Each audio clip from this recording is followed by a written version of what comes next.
kind of commit that to black and white words, you know. Right, right. Cool. All right. We'll go ahead and get started here.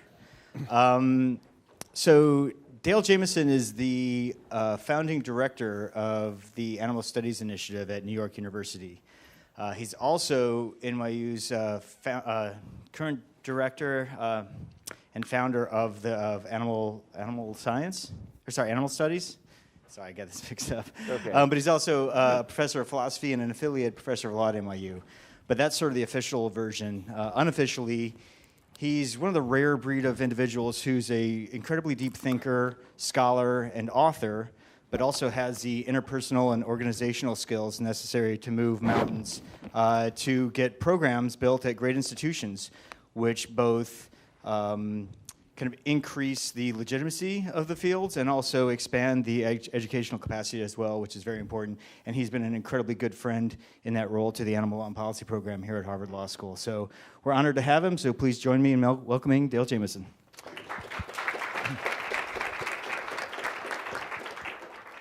So thank you, Chris, for that introduction. And of course, it's great to be here. If you have to be in a place with lousy weather and no sun, Harvard Law School is the place to be. So I'm never really one for modest topics, and so any title that has, you know, words like new and directions and future in it sounds absurdly grandiose. And I'm also going to try not to talk very long, so I really will try to shut up after 20 or 25 minutes. But the topics are pretty huge, and so with that old metaphor of sort of, you know, taking the scale off the onion, you know, we might just get the very first wrap on that. So we'll see if there's particular topics that you want to take up in discussion. Okay, so when we think about animals and animal issues, I think the first and most, in sort of how these issues have developed certainly in Western thought, I think the first thing that we have to really think seriously about is this kind of weird invisibility that animals have often had in our intellectual traditions, which is particularly striking given their centrality in daily life, not just our daily lives and the way that we interact with animals. But when you think about how important animals have been in human history as modes of transport, as the source for clothing and food and so on and so forth, it's kind of amazing how little intellectual attention was paid in the tradition to issues about the ethics of our interactions with animals. So there's kind of a list of philosophers and thinkers up there who had things to say about animals, and I'm not really going to talk about that, but happy to do so when we get to questions. But the striking thing is that for all these guys, and indeed they are all guys, what they had to say about animals was mostly kind of collateral from what they had to say about other issues, right? So if you just take Descartes, for example, it wasn't that it was a central part of Descartes' philosophy to argue that animals are unfeeling machines, right? And that was sort of the linchpin of his philosophy. Rather, that was just kind of a consequence of a much broader philosophical outlook that he had. And that's generally how it was in the philosophical tradition through most of its history. And animals were hidden in plain sight. Now, all of that really begins to change, I think, with the work of Charles Darwin, the publication of The Origin in 1859, but perhaps even more importantly, the publication of The Descent of Man in 1871, where Darwin really is pointing out lots of continuities and similarities between humans and other animals. And all of this is going on during a period in which the humane movement is really growing and developing, particularly in the United Kingdom, but in other countries as well. Now, I want to draw attention to one of my favorite neglected figures in the history here. How many people here have heard of Henry Saul? Has anyone heard of Henry Saul? So I think just maybe one or two people. You know, Henry Saul is one of those characters that seem to be a product of Britain during this period that the world doesn't seem to produce much anymore. He was one of the founders of the Fabian Society, the early socialist society. He was a campaigner for women's rights, et cetera, et cetera. He taught at Eton for most of his career. But he also wrote this book in 1894 called Animals' Rights Considered in Relation to Social Progress. Virtually all of the contemporary arguments for animal rights are found in this book. If you just want to look for sort of an ur-text of arguments for animal rights, just go to Henry Salt's book published in 1894. He was also kind of a cranky guy who lived a very long life. I think he died sometime in his mid-80s. In fact, he lived so long that he actually wrote 2 autobiographies. And to tell you something about his temperament, one of his autobiographies was called 70 Years Among Savages, reflecting on his life in Britain. Now, this is a kind of blurry photograph that was taken at a meeting of the British Vegetarian Society in London in 1931.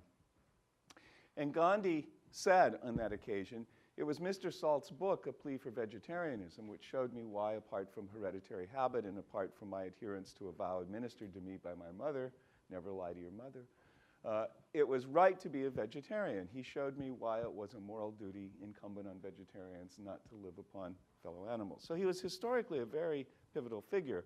What happened is when Gandhi came to London to be a law student, he didn't actually know anybody, and he certainly didn't know any other vegetarians, but he had been given the name of Henry Salt as somebody who he could contact to get a vegetarian meal.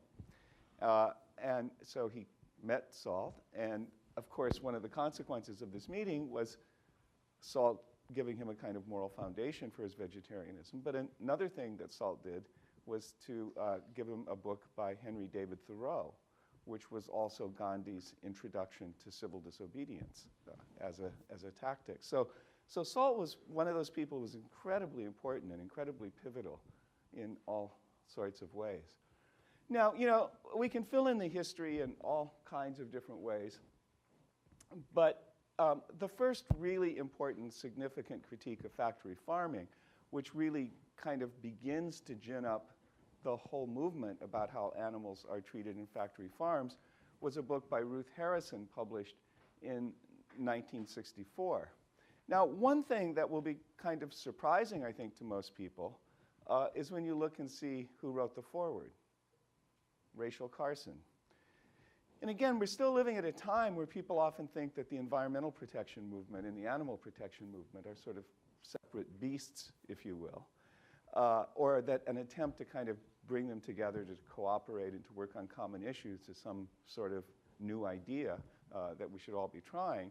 And it's kind of sobering to think that 50 years ago, Rachel Carson actually wrote the foreword to this book. And sort of a couple things that are worth pointing out. One is, oops, that's Rachel Carson's cat, Jeffy, who, as you can see, was an active collaborator in writing Silent Spring. But actually, Rachel Carson never met Ruth Harrison. Ruth Harrison's book was given to her by a woman named Christine Stevens, who's also a very important figure in the sort of history of the development of these issues. But what Carson wrote was, she says, "Gone are the pastoral scenes in which animals wander through green fields, etc." You can read that for yourself. But what I want to focus on is, she says, "I'm glad to see Mrs. Harrison raise the question of how far man has a moral right to go in his domination of other life.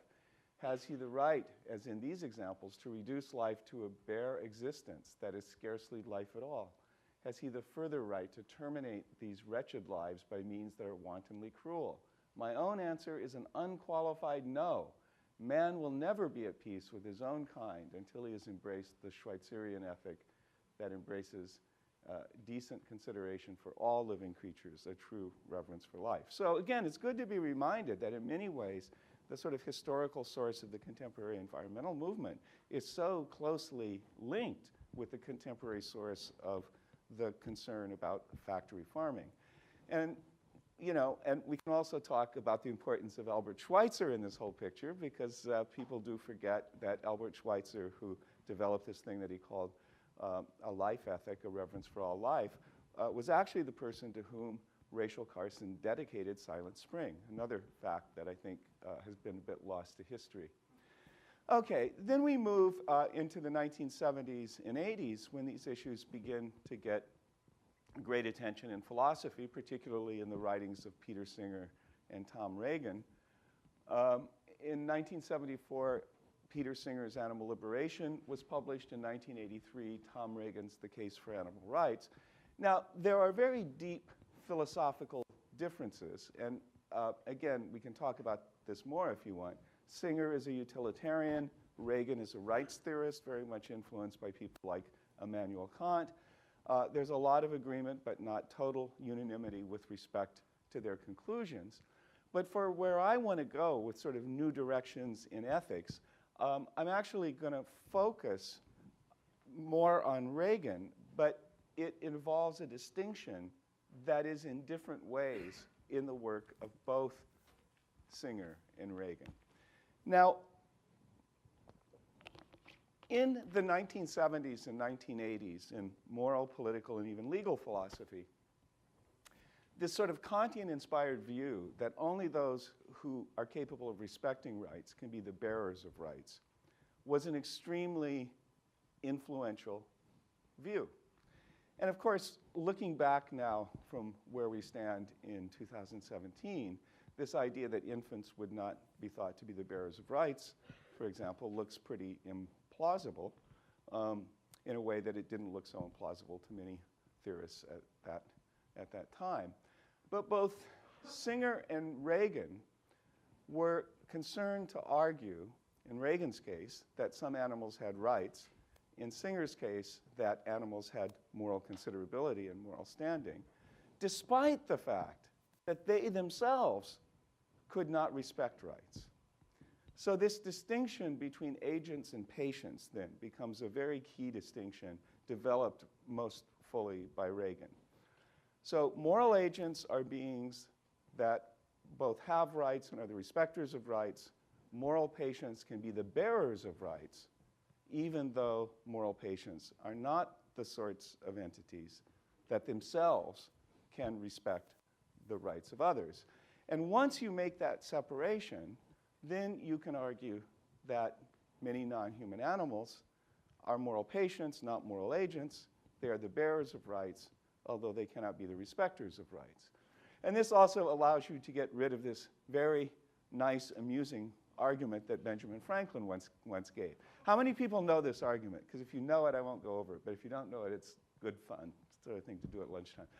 So this is from Benjamin Franklin's autobiography. He says, now Benjamin Franklin was off and on vegetarian in his life. And he says, in my first voyage from Boston, after being becalmed off Block Island, an experience I've had personally, but our people set about catching cod and hauled up a great many. Hitherto, I had stuck to my resolution of not eating animal food, and on this occasion, I considered with my master Tryon. Tryon was a British philosopher who had convinced him to be vegetarian, that taking every fish as a kind of unprovoked murder, since none of them had or ever could do us any injury that would justify the slaughter. All this seemed very reasonable, but I had formerly been a great lover of fish, and when this came hot out of the frying pan, it smelt admirably well.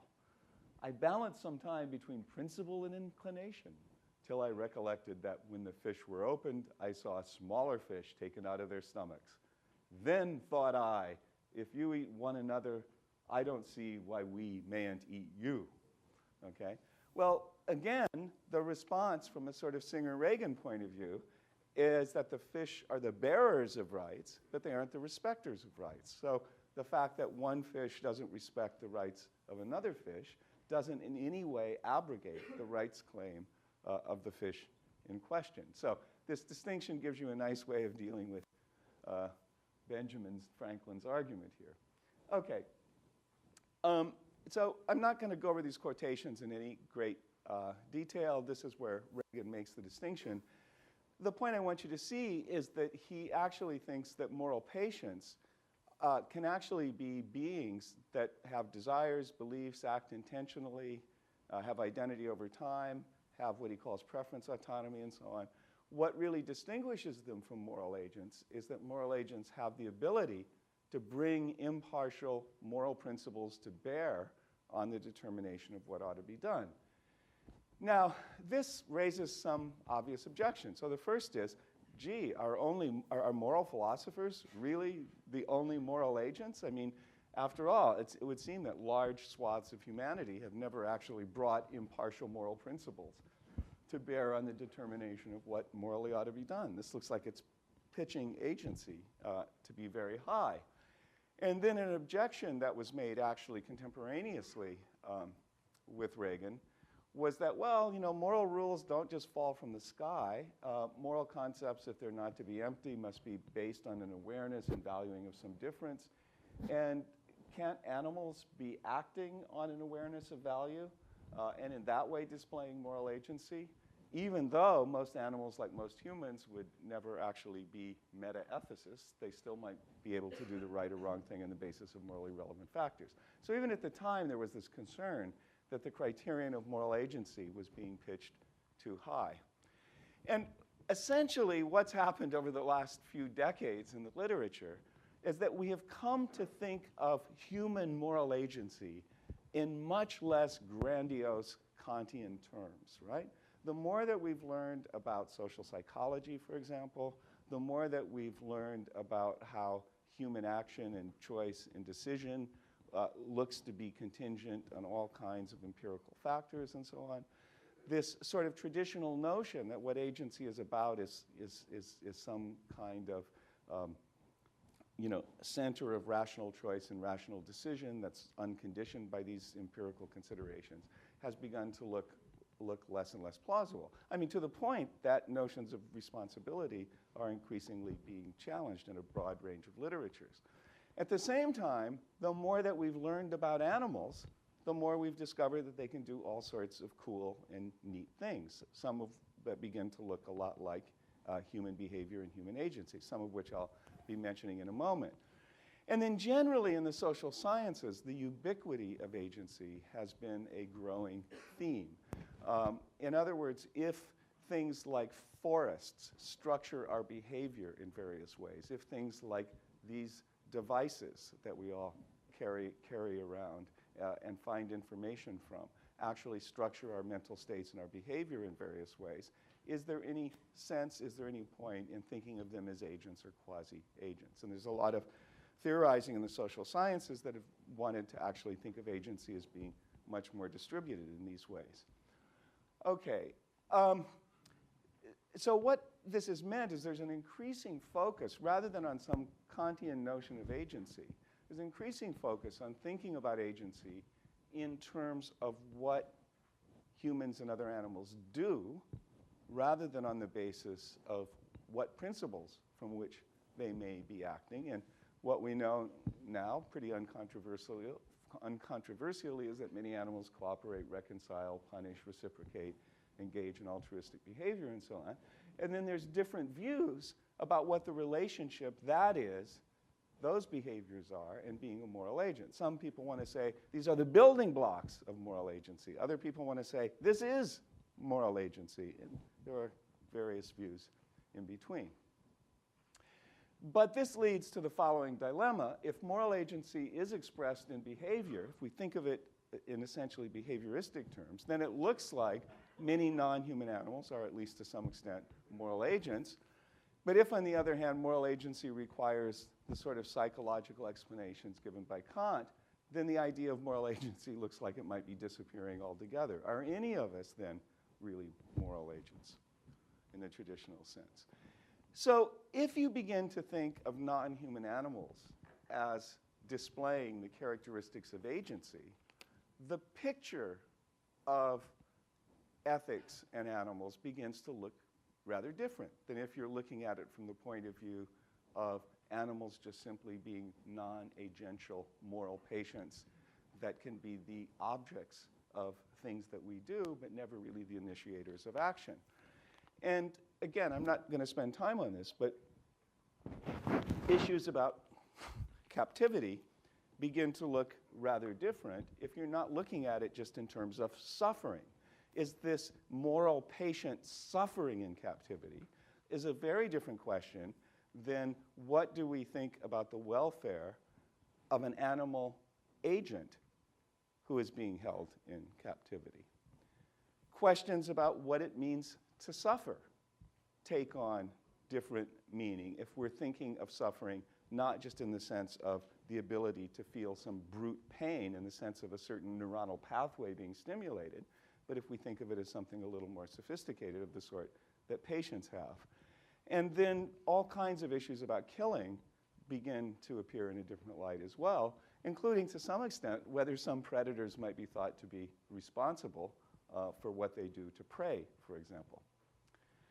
Okay, so now very quickly the future of animal studies. Now, I think we can think of animal studies as really beginning in a way with the work of people like Jane Goodall and this kind of physical connection between humans and animals that we saw in the Gombe.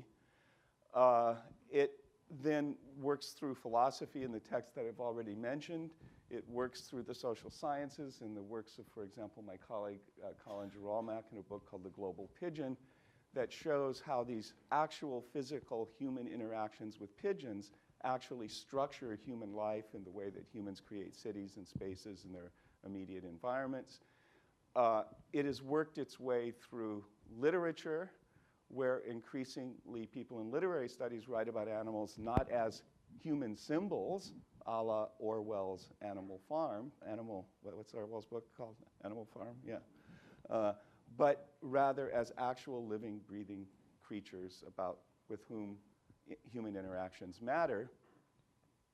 And it's also affected conservation biology with the rise of ideas like compassionate conservation and the idea that when we're looking at conservation, we shouldn't just be interested in preserving species, but we should also be interested in the welfare of the individual members of the species when we're talking about conservation programs. And of course, it's also affected animal law. Here we are as well. There wasn't a field of animal law when I was the age of most of you in this room. Now, animal studies then as a field has continued to develop and take off. There is an organization called Minding Animals International, which is sort of the biggest gathering of animal studies scholars in the world. There's a conference every 3 years. The next one is in Mexico. So like any good area of academic investigation, it has its international and national meetings. And of course, at NYU, we have something called the Animal Studies Initiative, and we're launching a master's degree program in animal studies in 2018.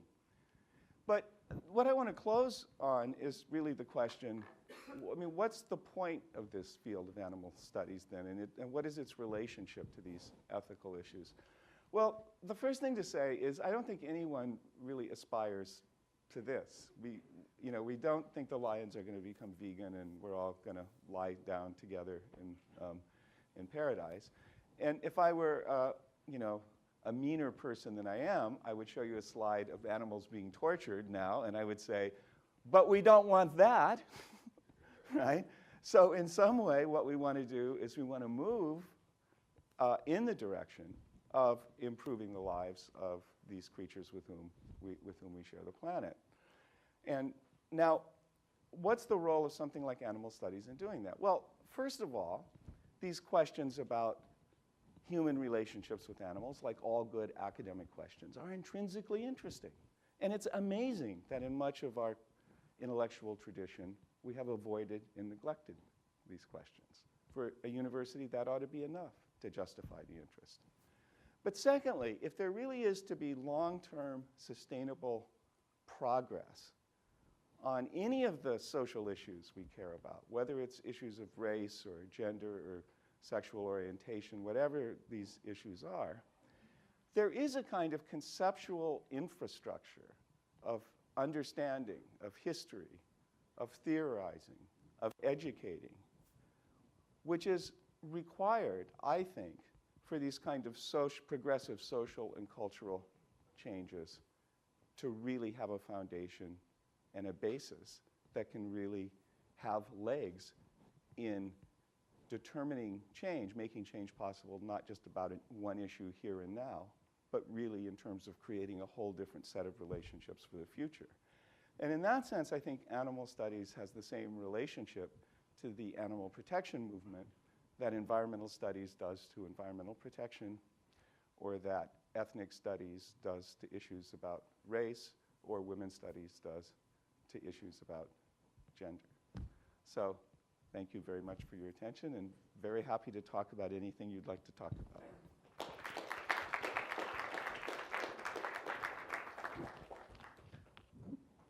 We're recording, so please, if you have a question, raise your hand and I'll bring you the microphone so you can be recorded.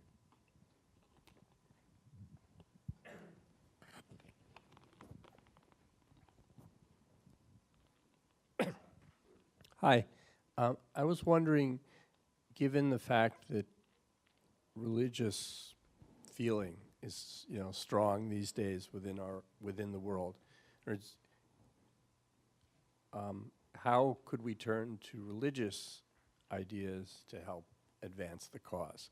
And I mean, one example I can think of is I happen to be Jewish, and Passover is coming up, and there's a vegetarian or animal rights Haggadah that you can get and use at your Seder and stuff like that. And then one other totally unrelated bit of trivia just to pass on. I live 101st in Riverside, and there's the Firemen's Memorial there. And what's interesting is that it's in honor of firemen who've fallen in the line of duty, and they have a big ceremony once a year, whatever. But the big thing on that memorial is a picture of the horses that they used to use, to pull the fire stuff. And it's in their honor and for what they did for us that memorial is there. So first of all, thank you very much for that comment, because there should have been a slide on religious studies as one of the areas of animal studies that's becoming increasingly prominent and important. And I mean, when we begin to talk now more about issues of animal protection, one really interesting thing I think about animal protection is it's one of the few issues that does have the potential, and indeed this has been true in its history, of being able to cross party lines and to build some kind of bipartisan coalitions among people who otherwise have extremely different political views. So there's a kind of way in which the era in which we're now living, as bad as it is for many issues that people care about, I think does have the potential for there being some movement on some animal protection issues, and I think building these animal protection linkages can also maybe help deal with the polarization on other issues. And the religious route to that is extremely important. On the other point that you mentioned, I think one amazing topic for sort of animal studies scholarship and thinking in general has to do with the weird sort of individual animal exceptionalism that's characteristic of our culture. And it comes up in all sorts of ways. It comes up in the case of the monument you mentioned. Recently, we're getting all kinds of really fascinating news reporting about American soldiers in Afghanistan and Iraq who will move the mountains to bring their dogs, their mind-sniffing dogs, home at great cost, great expense, with great passion, and so on. And these, when you read an article like that in USA Today, for example, the reporter is almost always incredibly sympathetic, right? And so it's an interesting thing about the way that we relate to animals, that we can have this amazing sympathy and support and passion about particular animals, while at the same time, slaughtering millions of them in a pretty thoughtless way. My own favorite example of this is, it'll be interesting to see whether our current president continues this, but through several presidencies now, there's been this, I think, incredibly bizarre tradition of pardoning the Thanksgiving turkey, right? I mean, if you were an anthropologist, studying some very distant and weird culture, right? I mean, it would be hard to think of anything that seemed stranger and more exotic. Any other questions?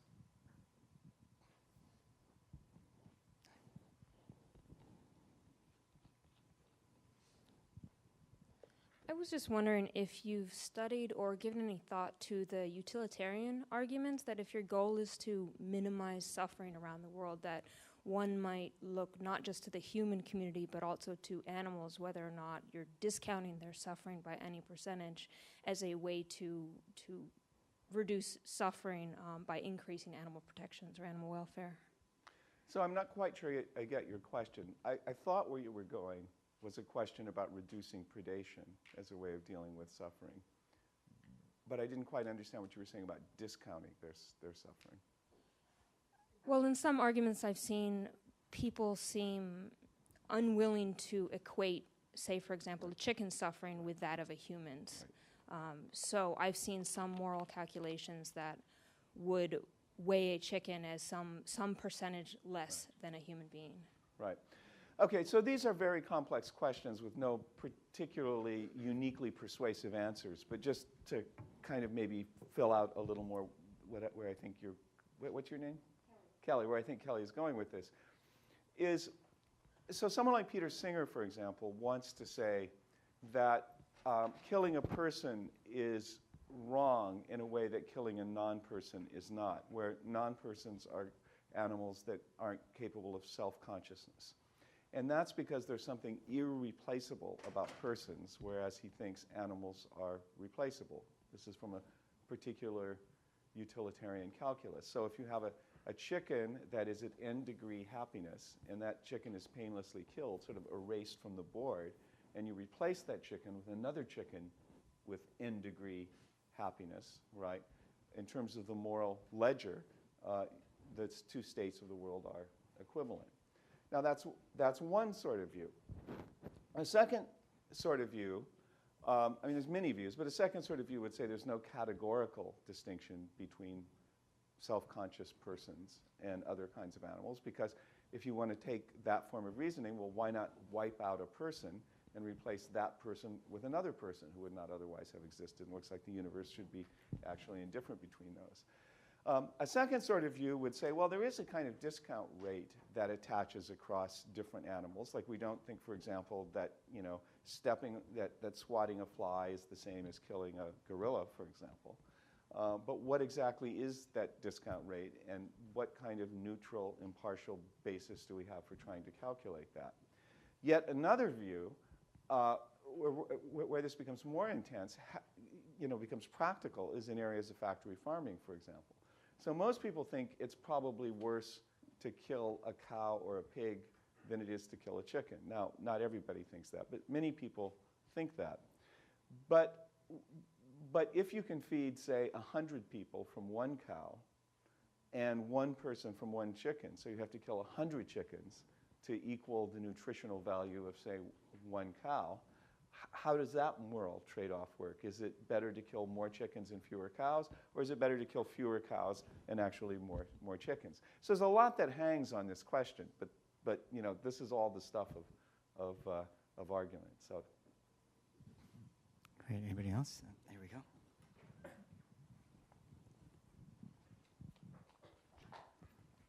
Hi, I just wanted to know a little bit more about your experience at NYU. How has been promoting animal studies been perceived on the administrative level, and also maybe from the students as well? So from the students, we've had a really, really strong response. So as part of the Animal Studies Initiative, we have an undergraduate minor. And that minor has increased in size every year. And it's now something, the last time I looked at the numbers, is between 40 and 50. And the minors come from all over the university. So it's one of the few sets of academic experiences where you might have a student from Tisch, which, as you probably know, is our film and drama school, sitting next to a student who's majoring in chemistry, for example. And what they have in common is this interest in animals. And in a way, that goes back to this point about animals, in this strange way, being the vehicle for crossing all sorts of bridges. So far, we've been very fortunate in terms of our administration. When we launched, we had an extremely supportive dean of our college. We now have an extremely supportive provost.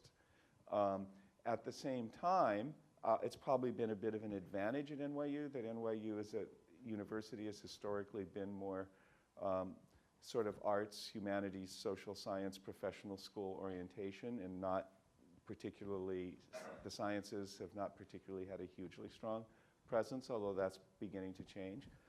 But these are all issues. I mean, one has to sort of deal with one's immediate institutional university realities in the same way that one has to deal with the institutional realities of the larger society. And there's no question but that some people feel threatened by the rising concern with animals, just as with other kinds of philosophically based social movements. There's always been some degree of resistance and concern as well.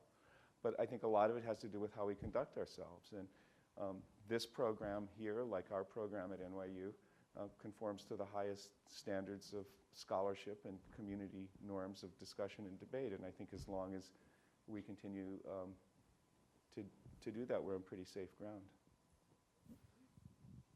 Oh, there we go.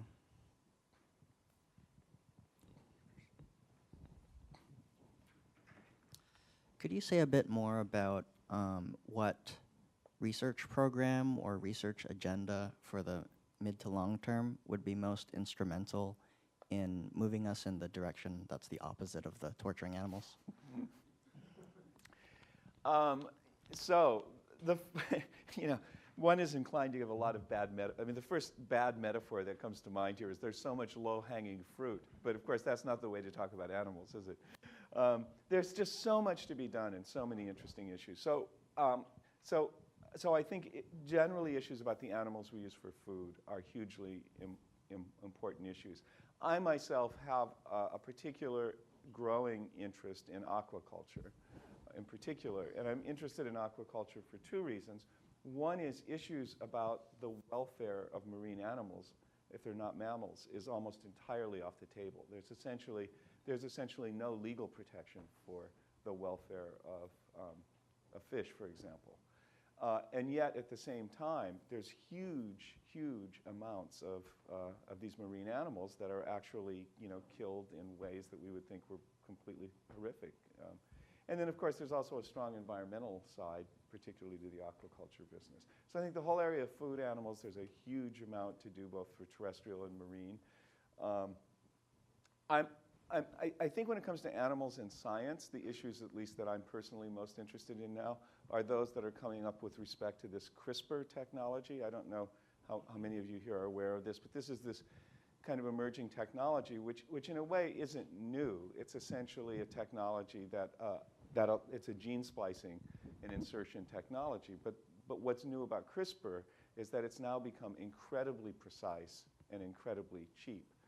And as a consequence, if you have, say, some animal protection standard, like you're not going to allow a certain kind of invasive experiment on an animal that has these characteristics, increasingly what you're going to be able to do is to create an animal that is, as a model animal, it's exactly like the one you can't do stuff on, but you're just going to tweak it just enough to be just below the line of protection.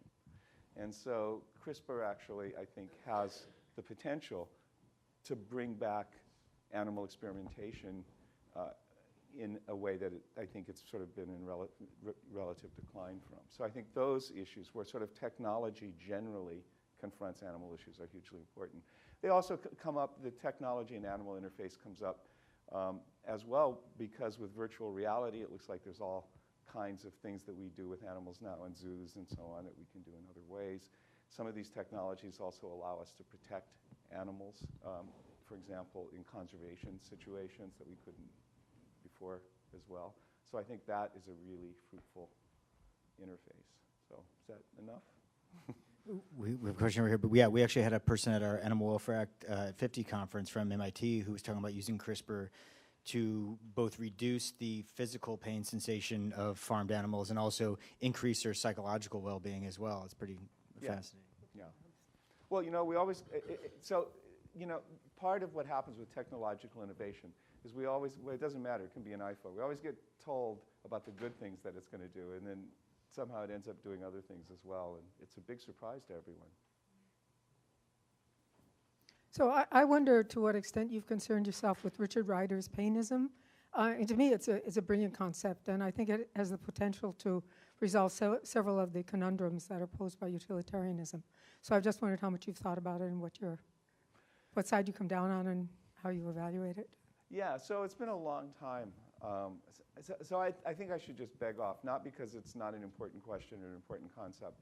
It's just been a long time since I've really thought about Well, basically that. you're saying that, that pain is more important ethically than pleasure, and you can't buy pain with addiction.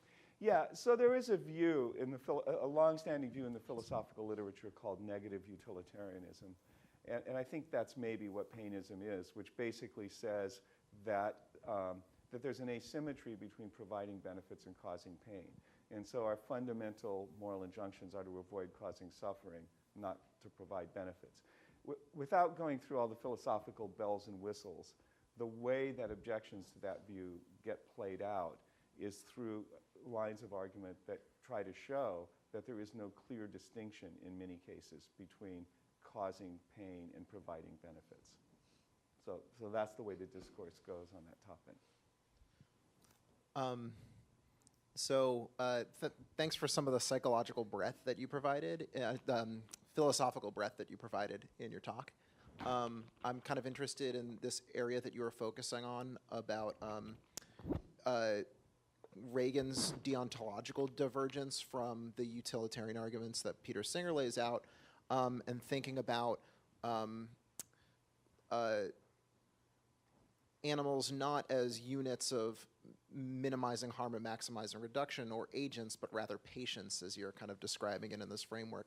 And I was just kind of curious if you could, I'm trying to I care largely about the environmental harms of animal agriculture and potential benefits that we could have our environmental system by like reconfiguring the way that we're raising them and plants for food, right?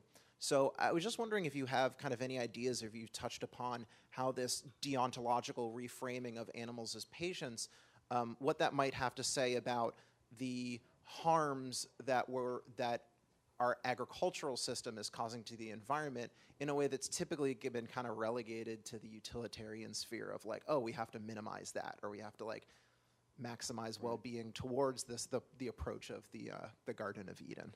Right. So in general, it is difficult for deontological views to deal with these broader environmental concerns and concerns that you might think of as being around natural values. So Reagan wants to say that animals, at least adult mammals, have very, very strong rights. I mean, that they have rights that are as strong as the rights that you and I have.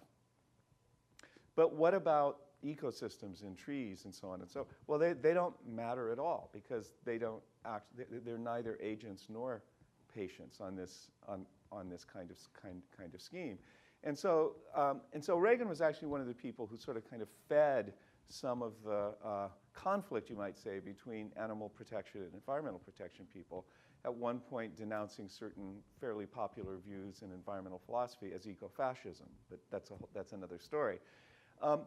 There's a philosopher called Paul Taylor who wrote a very good book called Respect for Nature that was published in about 1990, actually, which is philosophically quite simpatico with Reagan's general view.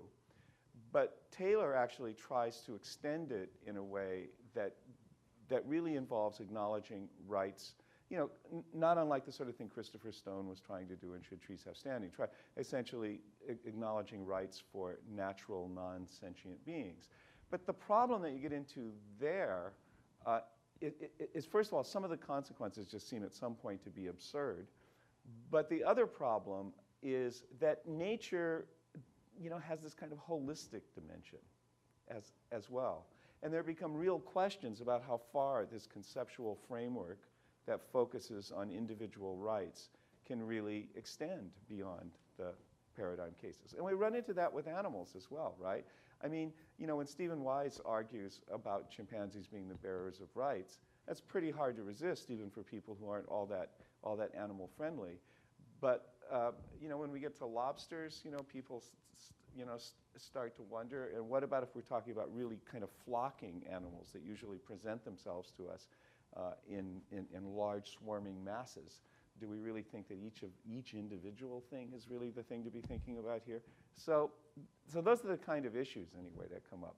As usual, more questions than answers. Yeah, so you're fine with that kind of like the quandaries and gray area of those intersections. I'm all for quandaries and gray areas. I mean, the thing that I think is interesting is this, right?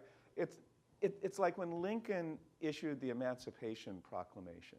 Nobody had any idea. I mean, just all the incredible complications and then we got the amendments, the Reconstruction amendments.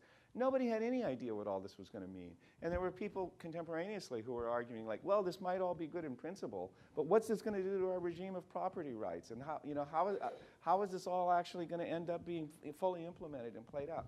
And the answer is, any time that you recognize new claims and you, in effect, acknowledge that we've had a moral blind spot that we're going to change, we have no idea where this is all going to lead, right? And we need to sort of embrace that uncertainty up front as a consequence of actually trying to get things right, rather than as an argument for why we shouldn't take a step down a particular road, having recognized the unnecessary suffering that's been entailed by the system that's in place. So yes, quandary. I just want to ask, you had mentioned earlier about how NYU traditionally wasn't a sort of a sciences-dominated school, but it's interesting to me that a lot of the advances in law and in ethics have been based on recent scientific discoveries as far as their intellectual and moral capacity. So I wondered, what on the scientific front do you find sort of most exciting these days? You know, that's a really good question. And so what happens with science very quickly in these areas is it runs out. So I had a slide up there in which I said it's pretty well given that animals cooperate, that animals forgive, that they do all these things. And if you read Franz de Waal or you read Mark Beckhoff, all that will be reported as observation. But if you put pressure on those concepts and you think, well, cooperation, let's think about cooperation. Now, schools of fish cooperate, and so do study partners for an exam. Now, are they cooperating in the same sense, right? Or does real cooperation require an intention to coordinate behavior, for example? So very quickly we start, once we have all the observations, kind of conceptual philosophical questions start breaking out very, very quickly there. So I think in terms of a lot of animal behavior, yeah, it's always good to pile up more anecdotes. But in terms of being decisive, things run out pretty quickly. So to me, the most interesting science that's going on now is not so much reevaluating animals up, of which a lot of work has been done. It's more like reevaluating humans down. Work in social psychology, for example, that shows that how systematically mystified we are by our own reasons for action and our own motives, how much of our behavior can actually be predicted in ways that, using methods that we normally use to predict the behavior of animals that we think humans are immune from. But if you think that what's really mistaken is the idea of human exceptionalism, that humans stand apart from the rest of nature, then that gulf gets closed both by reevaluating animals up and by changing our conception of what human beings are.